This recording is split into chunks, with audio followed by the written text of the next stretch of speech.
নমস্কার। গল্পস্বল্পর আসরে আপনাদের সবাইকে স্বাগত। আমার আজকের গল্প মানিক বন্দ্যোপাধ্যায়ের লেখা ৭৫০ চাল। আন্ধার রাত, গায়ে নিঝুম পথ, বেলে মাটির কাঁচা নরম পথে সন্ন্যাসী হেঁটে চলেছিল। পথের এই গুণের কথা সন্ন্যাসীর মনে ছিল না। স্টেশন থেকে ৩ মাইল দূর সালাতি পেরিয়ে আরও ৪ মাইল হেঁটে পলাশমতিতে পৌঁছেবার কষ্ট সন্ন্যাসীর কল্পনায় ভয়ানক হয়ে উঠেছিল। দেহ বড় দুর্বল, কোমর আর হাঁটুতে ব্যথা, মনে মনে সর্বাঙ্গের পুঞ্জীভূত ব্যথিত অবসাদ। প্রথমটা সন্ন্যাসী স্টেশনেই শুয়ে থাকবে ভেবেছিল।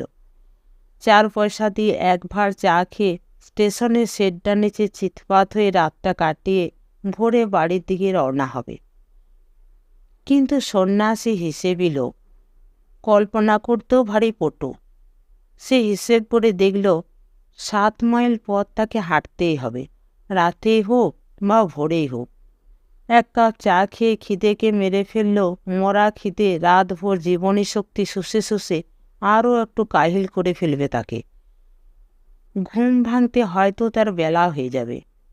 জিরিয়ে জিরিয়ে বাড়ি পৌঁছাতে হয়তো এত দেরি হবে যে সঙ্গে তার ৭৫০ চাল থাকা সত্ত্বেও বাড়ির লোকের মধ্যাহ্নভোজনটা ফসকে যাবে।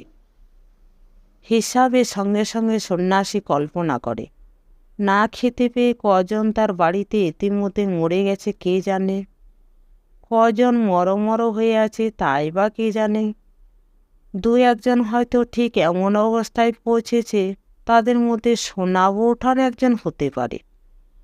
তার ৭৫০ চালের ২ মুঠো নিয়ে সিদ্ধ করে আজ মাঝরাত্রেও দিতে পারলে যারা জীবন মরণের সীমারেখায় টলমল করার বদলে বেঁচে যাওয়ার দিকেই কোনো মতে টলে পড়তে পারবে, আবার লড়াই করতে পারবে। তারপর কাল পর্যন্ত দেরি করলে হয়তো সর্বনাশ।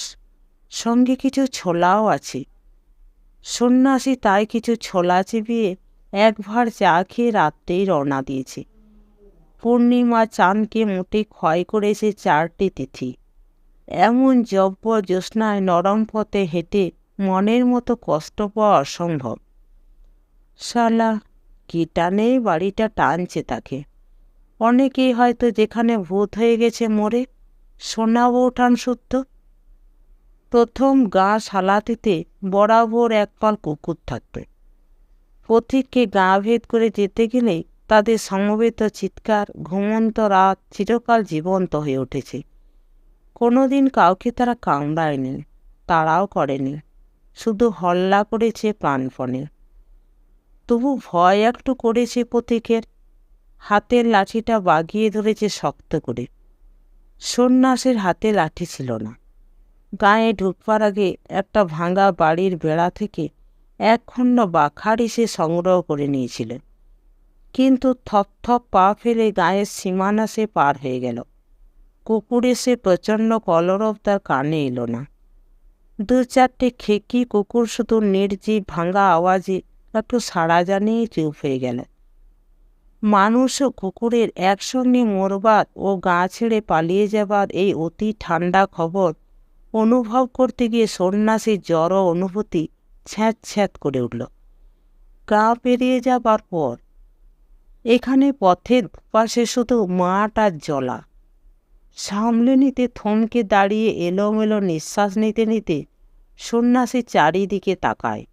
স্পষ্ট বুঝতে পারে চাঁদের আলোয় উজ্জ্বলে নির্জন বিস্তৃতির মধ্যে মনটা তার ছোট হয়ে গেল। তারই আতঙ্কে মনটা কুঁচকে গেল, ভাঁজ হয়ে গেল। শালা চোখেও যে ঝাপসা দেখছে। মাথা ঘুরে পড়ে যাওয়ার আগে সন্ন্যাসী কায়দা করে বসে পড়ে পথে কনুই ঠেকিয়ে মাথাটা নামিয়ে দিল হাতের তালুতে। কতকাল সে পেট ভরে খায়নি, প্রাণপাত করে শুধু খেটেছে। মাঝে মাঝে এরকম হয় তার খানিক পরে কেটে যায়। খানিক পরে উঠে দাঁড়িয়ে সন্ন্যাসী আবার চলতে শুরু করল। হঠাৎ ভয়াবহ বিস্ময়ের সঙ্গে মনে হলো শরীর যেন তার হালকা হয়ে গেছে। তার কোনো বোঝা নেই। চালের পুঁটলি কাঁধে নেই, সেই পুটলির বাড়তি কাপড়টুকুতে বাঁধা ছোলাগুলিও সেই সঙ্গে গেছে। কোথায় পড়ল, কখন পড়ল? কুরু কুরু কুরু করতে লাগলো সন্ন্যাসীর পিঠের খানিকটা মেরুদণ্ড। তার হিসাব, তার কল্পনা সব ভোতা হয়ে গেছে। মাথা ঘুরে পড়তে গিয়ে যেখানে বসে পড়েছিল সেইখানেই যে পুটলির দুটো থাকার সম্ভাবনা বেশি, এটুকু খেয়াল করে আশার নিতে হবার ক্ষমতাটুকু তার নেই।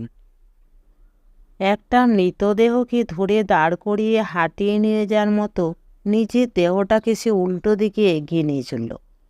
একটু গিয়ে পুটুলিটা পড়ে আছে দেখেও তার বিশেষ ভাবান্তর হলো না। পুটুলির পাশে বসে মস্তকটা আটকানো নিঃশ্বাস ফেলে সে শুধু নিশ্চল হয়ে আবার খানিকক্ষণ বিশ্রাম করল। পলাশমতির কাছে পৌঁছে সন্ন্যাসীর মনে হলো সে যেন আবার আগের গা সালাতিতেই ঢুকতে যাচ্ছে। পথের ধারে সালাতির যে প্রথম ভাঙা বাড়ির ভাঙা বেড়া থেকে আত্মরক্ষার জন্য বাখারি সংগ্রহ করেছিল, পলাশমতিতে প্রবেশপথের ধারেও তেমনি একটি ভাঙা বাড়ি আছে। কেবল বেড়ার কিছুই অবশিষ্ট নেই। কানামাঞ্ছার বাড়ি। দেখলেই টের পাওয়া যায় বাড়ি শূন্য, মানুষ নেই। বাঞ্ছা সাড়া না পেয়ে অনুমানকে প্রত্যয় করে সন্ন্যাসী এগিয়ে গেল। দু একটি দুস্থ কুকুরে তেমনি ক্ষীণ আওয়াজ কানে আসছে। কোন বাড়িতে মানুষ আছে, কোন বাড়িতে নেই নির্ণয় করতে আর সে সময় নষ্ট করবে না। সোজা বাড়ি চলে যাবে, নিজের বাড়িতে কে বেঁচে আছে কে মরে গেছে দেখতে। বামুনপাড়ার নতুন পুকুরের পাশ দিয়ে যাবার সময় মনে হলো কে যেন জিজ্ঞাসা করল, কে? সন্ন্যাসী সাড়া দিল না। ঘোষালদের আমবাগান থেকে শুকনো পাতায় চার পেয়ে কোনো কিছু চোলার মচমচ শব্দের সঙ্গে তীব্র একটা পচা গন্ধ ভেসে এলো। পরের পাড়া তিনটে বাড়ি পেরিয়ে তাদের টিনের চালা তিনটে ঘরওয়ালা বাড়ি। ৮-৯ বছর মেরামত হয়নি, তবে যা কিছু থাকবার কথা প্রায় সবই আছে, ভেঙে পড়েনি এখনো। বেড়া নেই। পাশে ছোট কলাবাগান আর সবজি ক্ষেতের বেড়ার চিহ্ন লোপ পেয়েছে। সামনে লাউ কুমড়োর মাচা দুটি হয়েছে অদৃশ্য। দেখে একটু স্বস্তি বোধ করল সন্ন্যাসী। বেড়া আর মাচা নিশ্চয়ই উনানে পড়েছে। উনানে আগুন জ্বলেছে তার বাড়িতে, রান্না হয়েছে। হয়তো সবাই বেঁচে আছে বাড়িতে, একজনও মরেনি। কোনো মতে কুড়িয়ে পেতে এক মুঠো দুমুঠো খেয়ে মরমর অবস্থায় ছেলে বুড়ো মেয়ে মধ্য সবাই বেঁচে আছে। মনাদা! প্রথমবার একটু আস্তেই ডাকল সন্ন্যাসী, তারপর জোরে, মনাদা! সাড়া নেই। সুবল কাকা! সাড়া নেই। সুখী পিসি! সাড়া নেই। সন্ন্যাসী একটু দম নিল। সোনা বৌঠান! সাড়া নেই। সোনা বৌঠান, সোনা বৌঠান! গলা চিরে গেল, বুক ফেটে গেল, তবুও তো সাড়া নেই। তখন সন্ন্যাসী চোখে পড়ল দরজার কড়ায় আটকানো তালার দিকে। তালাটা একটা কড়ায় ঝুলছে, আর একটি কড়া ভেঙে খসে এসেছে দরজা থেকে। ভেতরে দুটি ঘরের একটিতে দরজার ওপরে শিকলে তালাটা, দরজার পাট থেকে ভেঙে খসে এসে শিকলটা ঝুলছে। অন্য ঘরটি দুয়ার সপাটে খোলা। কোনো ঘরে কেউ নেই। তালা দিয়ে সবাই পালিয়েছে। সবাই! দাওয়ায় 7.5 চালের পুটুলি নামিয়ে সন্ন্যাসী হেসে আর কল্পনা দিয়ে ব্যাপারটার হদিশ পেতে বসল। সবাই যখন বেঁচে ছিল তখন সবাই পালিয়েছে। সোনা বৌঠান শুদ্ধ? না, অনেকে যখন মরে গিয়েছিল তখন পালিয়েছে বাকি যারা ছিল। কোথায় পালিয়ে কোথায় মরেছে বাড়ির সবাই? সোনা বৌঠান সত্য? ভাবতে ভাবতে ঝিমোতে ঝিমোতে একসময় দাওয়া থেকে হুমড়ি দিয়ে উঠোনে পড়ে সন্ন্যাসী নিঃশব্দে মরে গেল। নমস্কার।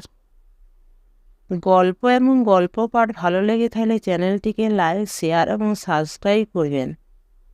আর আপনার মূল্যবান মতামত অবশ্যই জানাবেন। আপনাদের সহযোগিতা আমার একান্ত প্রয়োজন।